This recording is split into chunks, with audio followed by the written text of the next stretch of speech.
Can you go back to that moment in time? You're 23.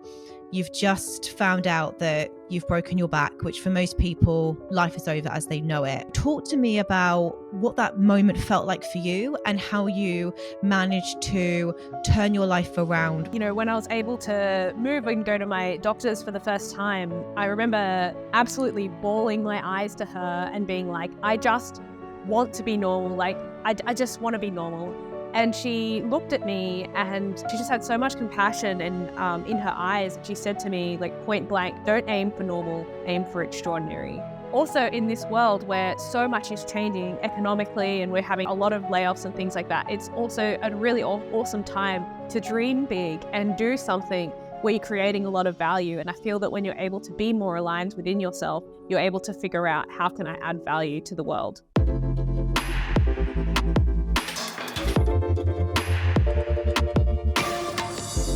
Veronica, welcome to the Career Confidence by Sisterhood Club. I'm absolutely honored to have you here today. I've been really looking forward to this conversation for quite a while now. When I was researching you, I thought this is going to be an incredible conversation. You and I have very similar interests around personal development, high performance, women empowerment, leadership. So before we get into what I know is going to be a very enlightening conversation today, could you give a bit of a background into who you are and your journey and why you're so passionate about personal development? So over to you. Absolutely. Well, thank you so much for having me. My name's Veronica. I'm a high performance coach. I work with operators, investors, and founders, as well as people in the professional services industries like lawyers, really using solution-based approaches to getting them to where they want to go, basically. But my background is actually law. I worked at Google and the largest global law firm, Baker McKenzie, with technology companies, just to advising them on their particular positions. And I really, really love the people that were in tech, and that's why I was so inspired to work with people in this space.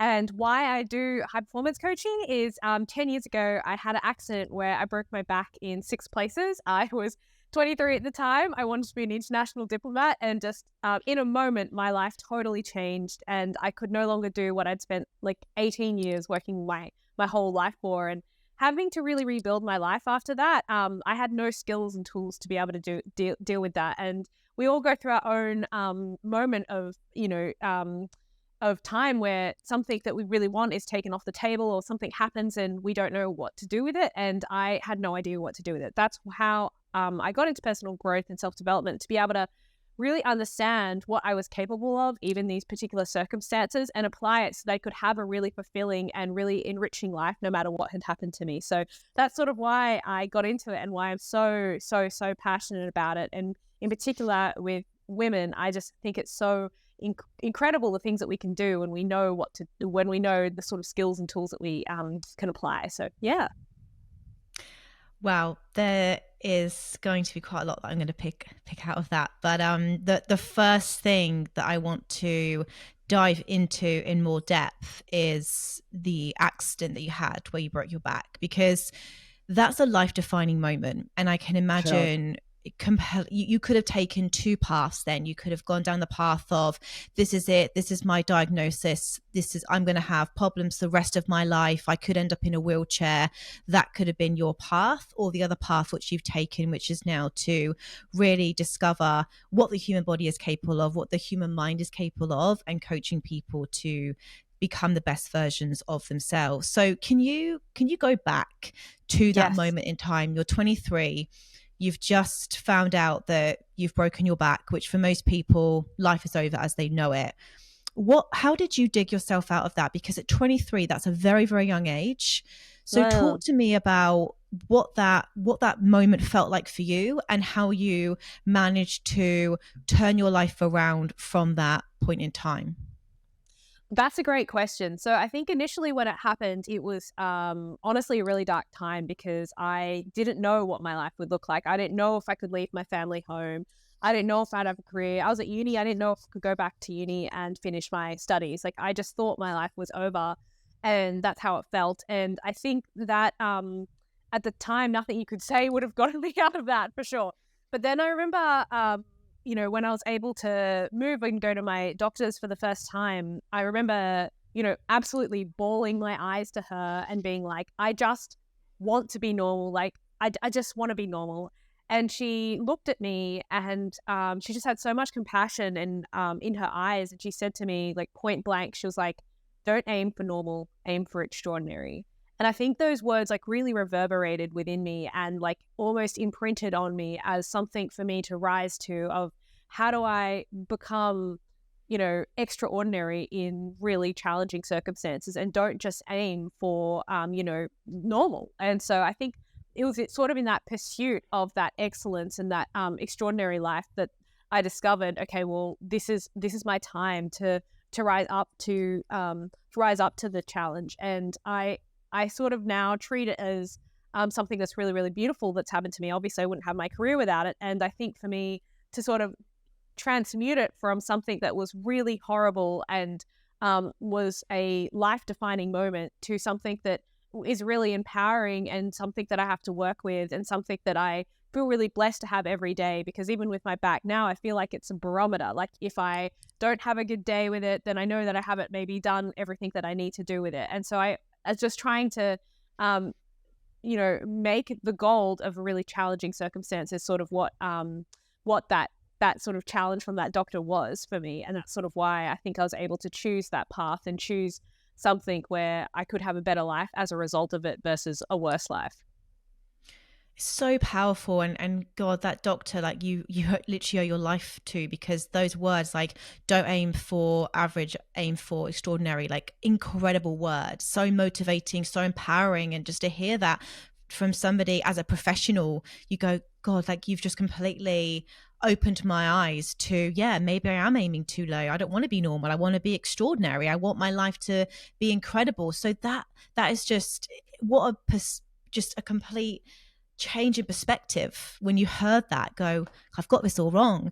And I think that's probably how so many people are feeling right now. Like, I just want to earn enough money to get by, or I just want my business to, start doing well, or, I just want my career to, I just want to get that promotion. Well, are you aiming too low?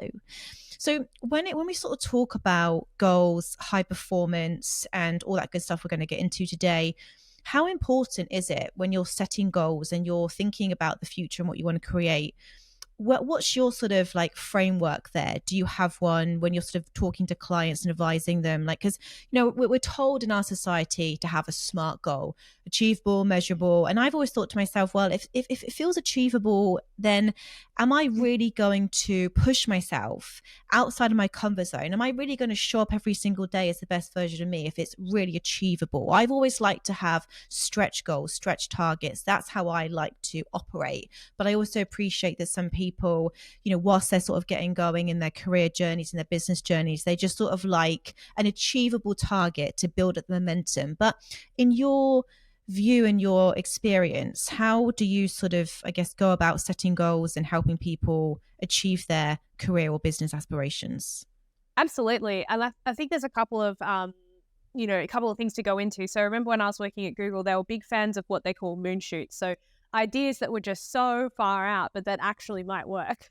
And so I think having that idea that, these moonshoot ideas can actually pay off if you believe in them. So I think that understanding that we are capable of so many extraordinary things. And I think that that's a really exciting and empowering thing. So when it comes to goal setting, I actually do it quite differently. There's this school of thought which is called altered states of consciousness, which is that we have different brainwaves, electrical activity in our brains, and when we're in certain brainwaves, it allows us to think in a different way. So when we're operating like we are now, we're often in the beta brainwave, which is sort of the normal frequency that we normally operate in. But if you're able to drop down into your alpha brainwave, that's when you're sort of able to problem solve, become more creative, and almost like, for want of a better word, intuit the goals that you are meant to have. And I'll give you an example. Steve Jobs was a master at this. He said that intuition was way more important than intelligence. And that's why Apple was so successful. So for me, with my clients, what I really try to do is I really try to get them into a state where they're going to create goals that are right for them, instead of attracting things that they've been told by society or their parents or whatever that they need. So I think when you are able to sort of go beyond the confines of what everybody else is telling you and then start thinking, all right, what is the right quest for me, if you will, and then going from there. And I think then if you go more practically, you've got some really great tools and tips out there. And I love this concept of asking yourself more empowering questions when it comes to goal setting. And when I'm doing this with my clients, I often get them to first like identify what they really, really want. And then I get them to identify why they want it. And then the third step and final step is like, now what do you do? So it's that 3-step process that helps them figure out, okay, I'm going to start with this big, beautiful vision. I'm going to figure out why I want it. That's like the fuel. And then I'm going to figure out how I'm going to do it versus doing something that's so, like something like a to-do list, for example, which really just sort of drains you because I know a lot of my clients always feel that they can never get it done. And I feel also in this world where so much is changing economically and we're having like, a lot of layoffs and things like that, it's also a really awesome time to dream big and do something where you're creating a lot of value. And I feel that when you're able to be more aligned within yourself, you're able to figure out how can I add value to the world. I absolutely love that. This again, there's just so much in that. And I was reflecting as you were speaking there because I used to, but this is definitely old me 5 years ago.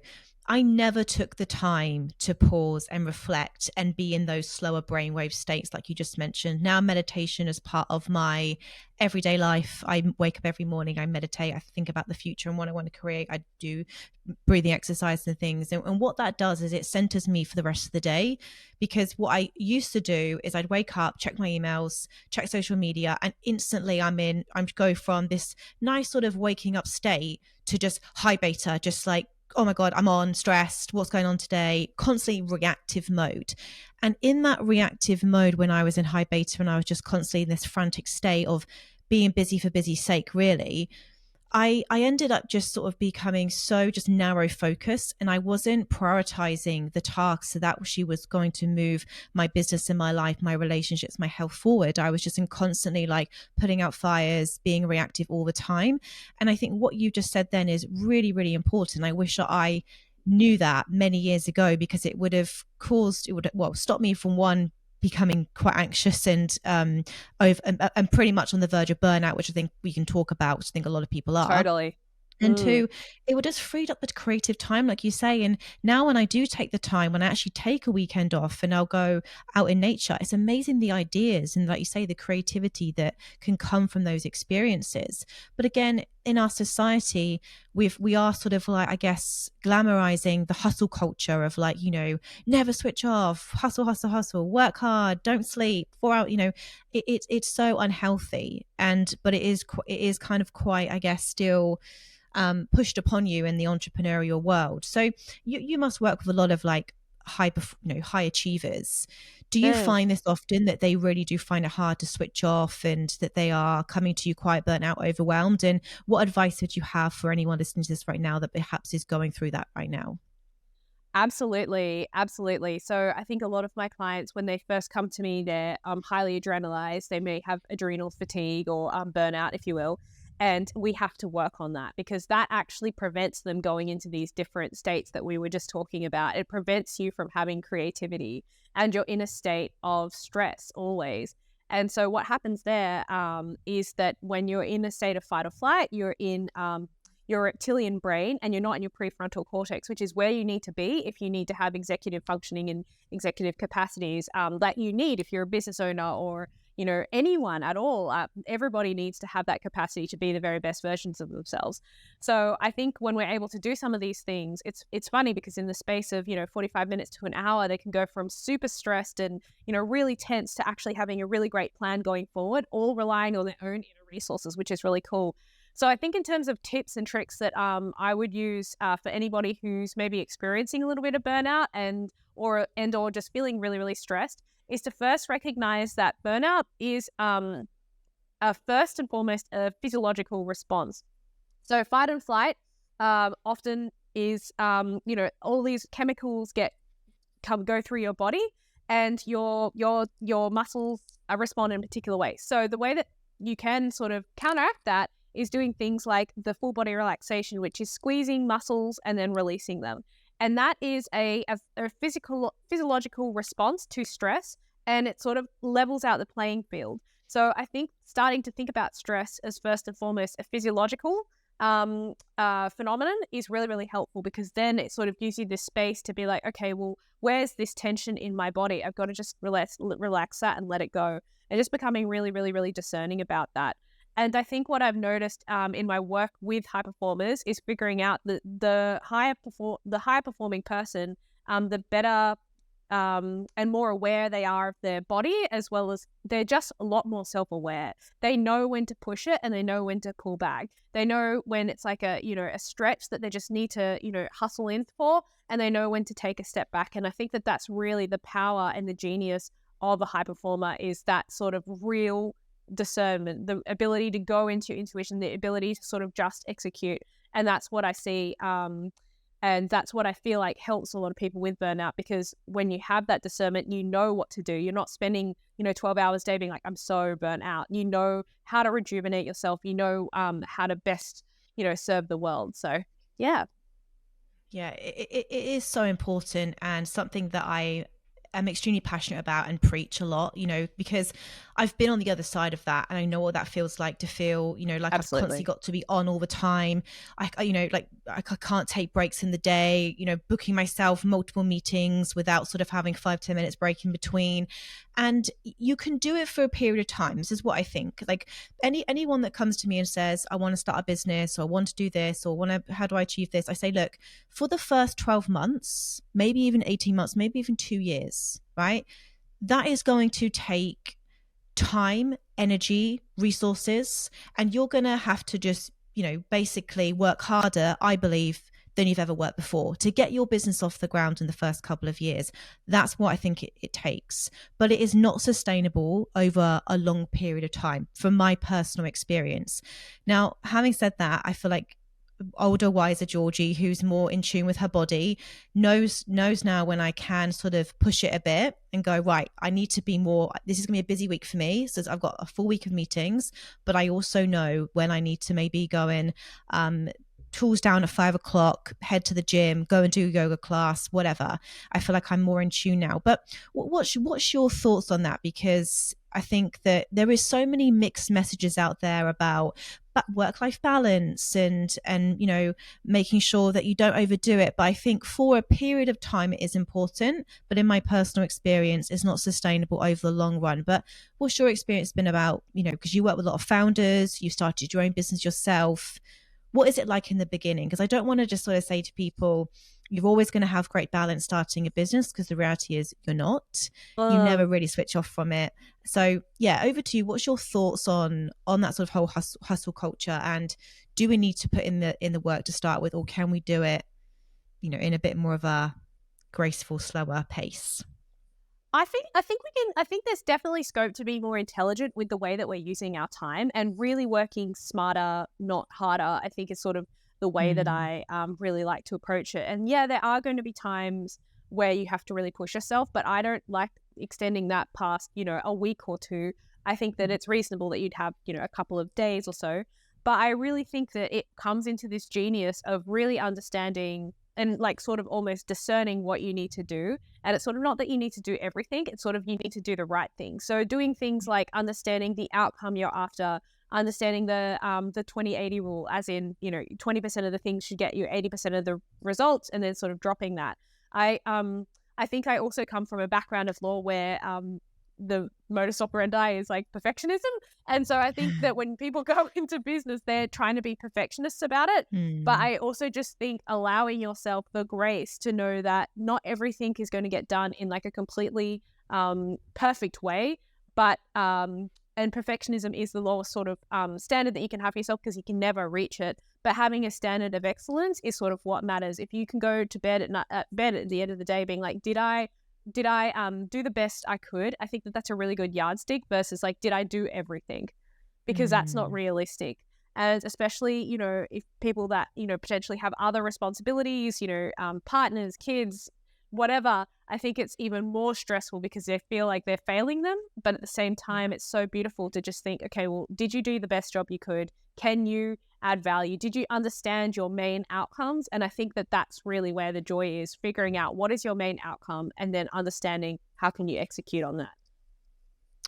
Absolutely solid advice. And I think the other thing that I would probably add to that as well, because it goes back to define what success means to you and how you want your Totally. life to look, right? So, if you're somebody that wants to grow a, I don't know, multi-million dollar business, right? Your work ethic, the amount of time and energy you're going to have to put into that versus someone that just wants a lifestyle business and maybe wants to make a couple 100,000, completely different, right? So I guess Totally. it is very individual. So it depends, okay, what your goals are, what your values are, and what you're wanting to achieve into, I guess, and that's going to determine, the input, the hours that you work, the amount of people that you need to, get on board, work with, and the amount of resources you need to build that. So I think it is probably very individual. But yeah, I think it's really, really important for people who are starting on any journey, whether it's their career, entrepreneurial, to really define their values and what success means to them, because otherwise you can end up climbing up a ladder to realize, oh,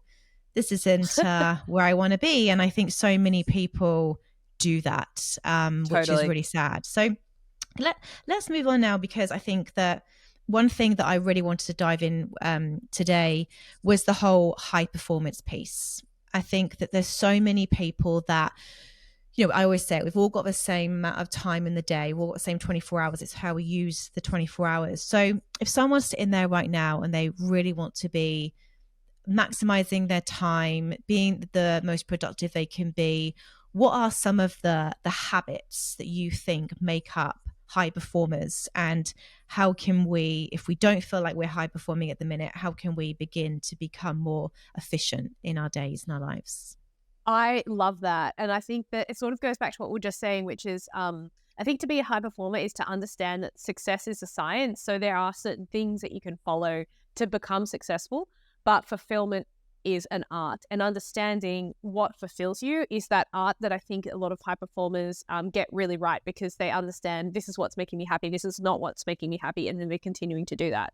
I think the best tip, and I sort of mentioned it before, but I think the best tip for a high performer is asking themselves really empowering, structured, focused questions. So asking yourself, what are you really after here? Because that will mean that maybe you don't reply to all the emails if that doesn't match your outcome. So what is your outcome? Why do you want it? Because that's going to push you through. And then how you're going to do it, and then choose effectively. And that's what I find is the most effective way to get people to understand where they're spending their time. But I also think that there's this huge element of becoming a high performer, which is about state management. Like, where are you in your state? So if you're in a lousy state, you're not going to want to do anything. If you feel tired and grumpy, you're not going to get up and do the best job that you can be. But if you're in an empowered state, if you feel confident, if you feel happy, if you feel I'm ready to go out there and absolutely smash it out of the park, that's what you're going to do.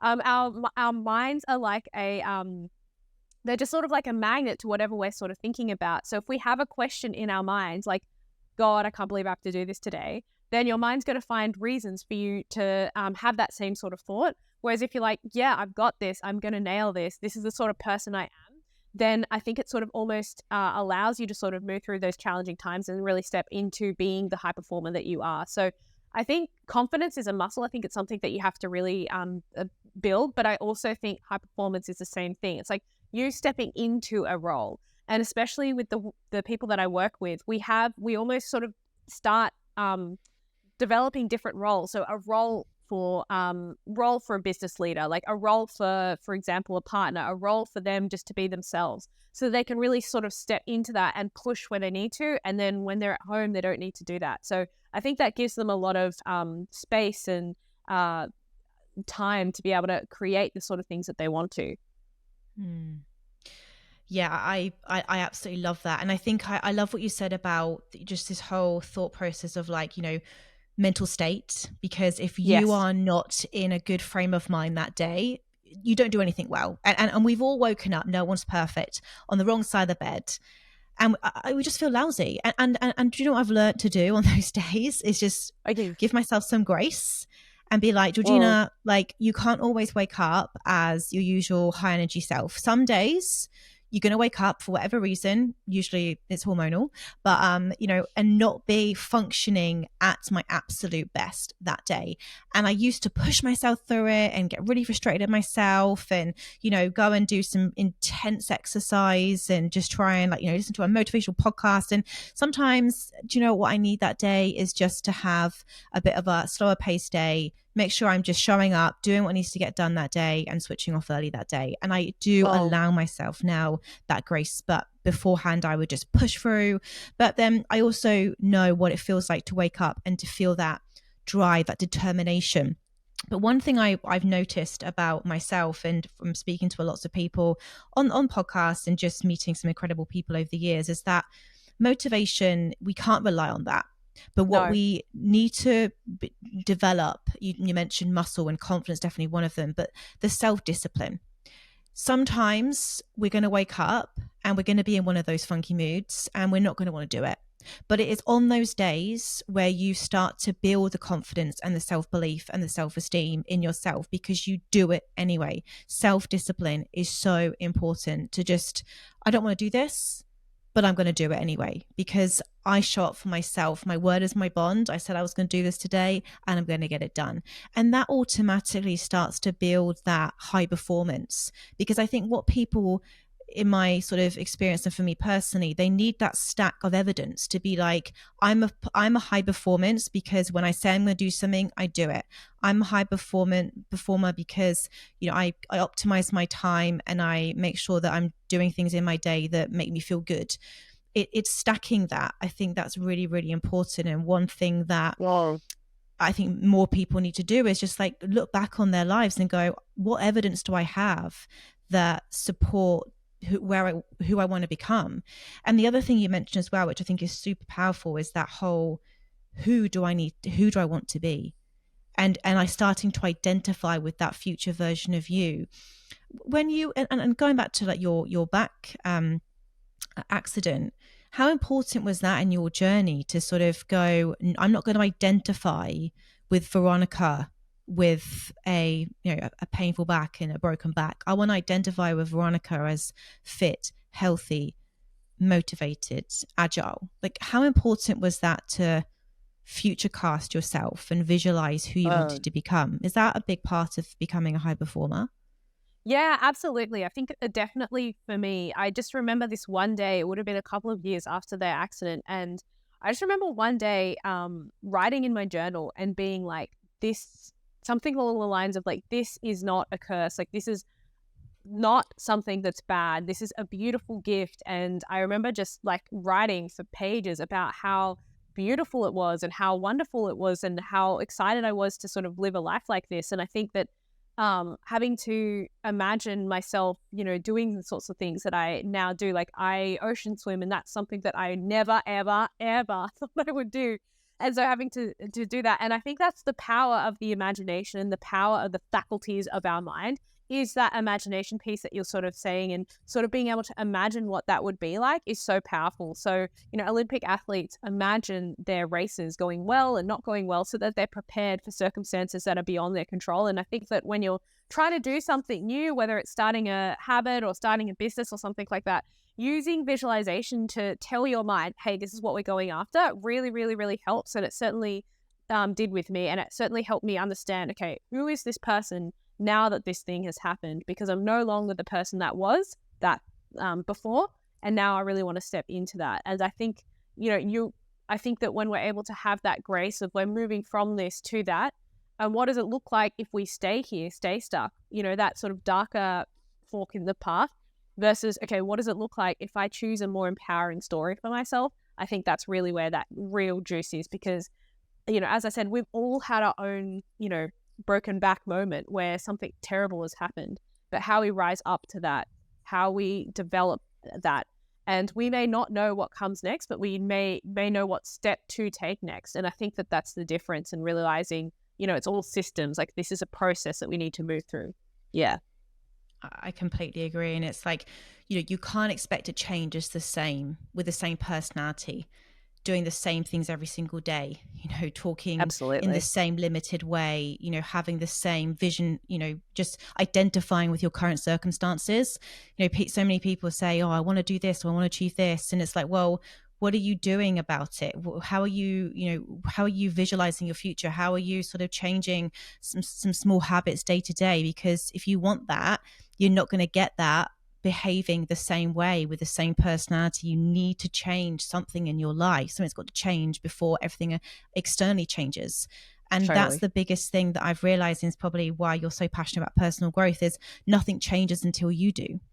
And that was Absolutely. such a big wake up call for me to realize that, I'm struggling with all of this anxiety and mental health issues, but every single day I was running my life like I was constantly on a treadmill, functioning at, this high beta, just stress, taking on more and more and more. And I thought, well, how am I ever thinking I'm going to start getting a grasp of this anxiety and start feeling good if I'm constantly just running myself on empty every single day, but constantly pushing myself more and more and more and more.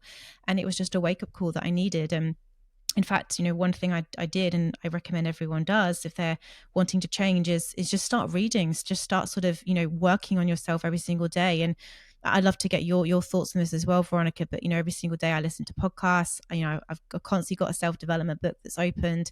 I'm, going to seminars and watching webinars. I'm speaking to amazing women and people like yourself. I'm constantly want to learn, and I'll never stop, because I think that ultimately fulfillment in life comes from growth, feeling like you're Oh, growing and feeling like you're constantly learning and developing yourself. That's for me personally. But any books or any podcasts or anything when you were going through your sort of like your personal growth journey that were really beneficial for you, and how it changed your perception on life? absolutely. So I started by getting into biohacking my body because I had so much inflammation. So I had to sort of manage that. And so I just love, there's this podcast out there called The Model Health Show by Sean Stevenson.